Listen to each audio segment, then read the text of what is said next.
Olá, seja bem-vindo a mais um vídeo exercício de Termodinâmica 2. Nesse vídeo, vamos resolver mais um exercício que trata do cálculo da constante de equilíbrio em reações químicas. O enunciado é: frequentemente, as refinarias de petróleo devem descartar H2S e SO2.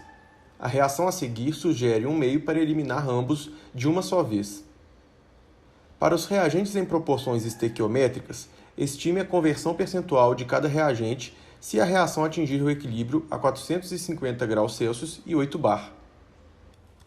Para iniciar a resolução, vamos fazer assim como nos últimos exercícios, partir da equação do equilíbrio na sua forma mais geral e aplicar algumas considerações para simplificá-la, como o fato de o gás ser ideal e que a pressão no estado de referência é igual a 1 bar.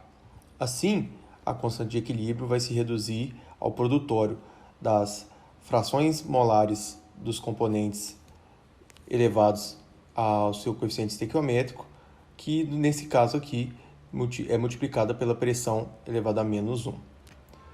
Bom, reparem aqui que na expressão da constante de equilíbrio não apareceu o enxofre sólido, uma vez que ele não está na fase gasosa na qual ocorre a reação.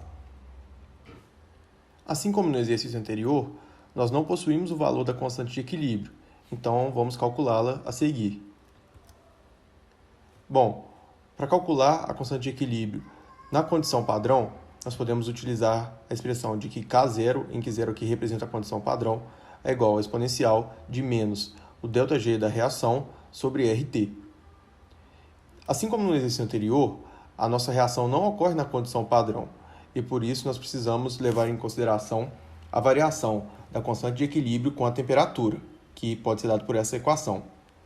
Mas nesse exercício aqui, eu vou considerar também que o ΔH da reação varia com a temperatura. E para isso, o livro-texto da disciplina traz todo um desenvolvimento, na qual todas as equações são desenvolvidas levando em consideração que o ΔH da reação varia com a temperatura na hora de fazer essa derivada, e o autor chega na seguinte equação, que K é igual a K0 vezes K1 vezes K2, sendo que K0 é a constante de equilíbrio na condição padrão, K1 é igual a esse termo que leva em consideração que a constante de equilíbrio varia com a temperatura, e K2 é esse último termo que leva em consideração que o ΔH da reação varia com a temperatura. Nesse último termo, os valores de ΔA, ΔB, ΔC e ΔT, eles vão ser calculados com base no CP de cada uma das substâncias, como a gente vai ver mais para frente. Então, inicialmente, eu calculei o ΔG da reação nas condições padrão, utilizando os calores de formação de cada um dos compostos, como a gente tem nos apêndices do livro-texto. E, claro, eu ponderei cada um deles pelo seu próprio coeficiente estequiométrico e obtive que o ΔG da reação é de menos 89,83 kJ por mol.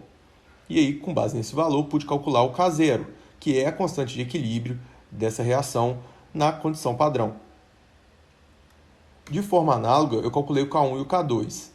Para o cálculo do K1, eu tive que calcular o ΔH da reação na condição padrão, utilizando as entalpias de formação de cada um desses compostos, assim como eu fiz para o ΔG, e utilizei esse valor para calcular K1. E para calcular K2, o livro-texto me traz a expressão de CP de cada um desses componentes, da seguinte forma: CP sobre R é igual a mais BT mais CT ao quadrado mais DT elevado a menos 2. E aí, cada uma dessas constantes A, B, C e D são calculadas para cada um dos componentes e estão lá na tabela do livro. Então, basta você fazer o delta de cada uma das substâncias, assim como foi feito por ΔG e o ΔH, mas agora com A, B, C e D. Então, eu não vou mostrar todos os cálculos aqui, porque ficaria um procedimento muito extenso, mas eu deixei os valores que eu calculei para que vocês possam conferir a resposta. E aí, uma vez que você utiliza todos esses valores lá na equação que o livro desenvolveu anteriormente, você vai obter que o K2 é igual a 2,2863. Então, fazendo a multiplicação entre K0, K1 e K2, a gente acha que a constante de equilíbrio para essa equação é igual a 12,968. Em seguida, a gente vai recorrer à nossa tabela que a gente está utilizando em todos os exercícios até então. Nesse caso, eu utilizei uma base de cálculo de 2 mol de H2S e 1 mol de SO2, porque no enunciado ele diz que os reagentes estão sendo alimentados em uma razão estequiométrica, então eu tenho que seguir a estequiometria da reação. E aí, como a gente tem uma reação só ocorrendo, eu coloquei tudo em função de epsilon, levando em conta, claro, os coeficientes estequiométricos de cada uma das espécies e pude calcular o número de mols de cada uma que a gente vai ter no equilíbrio. Somando esses 3 valores dessa última linha, a gente consegue calcular também o número de mols total, que nesse caso vai ser igual a 3 menos epsilon. E assim, dividindo cada um desses valores pelo número de mols total, a gente consegue calcular a fração molar de cada um dos componentes nessa fase gasosa. E aí, novamente, eu não estou calculando uma fração molar para um enxofre sólido, justamente porque ele não está nessa fase gasosa. Assim, nós podemos utilizar essas expressões para as frações molares que a gente obteve anteriormente, substituí-las na equação do equilíbrio e, uma vez que a gente sabe a constante de equilíbrio e a pressão, a gente consegue calcular a extensão da reação, que é o epsilon. E com base nesse valor de epsilon, a gente consegue calcular a conversão. A conversão nada mais é que a variação do número de mols de um dado reagente sobre o número de mols inicial que você tinha daquele reagente, que pode ser reescrito como o coeficiente estequiométrico desse reagente vezes a extensão da reação sobre a quantidade inicial que você tinha dele e que, substituindo todos os valores que são conhecidos, a gente vai obter uma conversão de 0,767 ou de 76,7%. Aqui, nesse caso, eu substituí os valores considerando o SO2, mas caso você considerasse o H2S, o coeficiente estequiométrico seria 2 e o número de mols inicial também seria 2, então a conversão seria a mesma.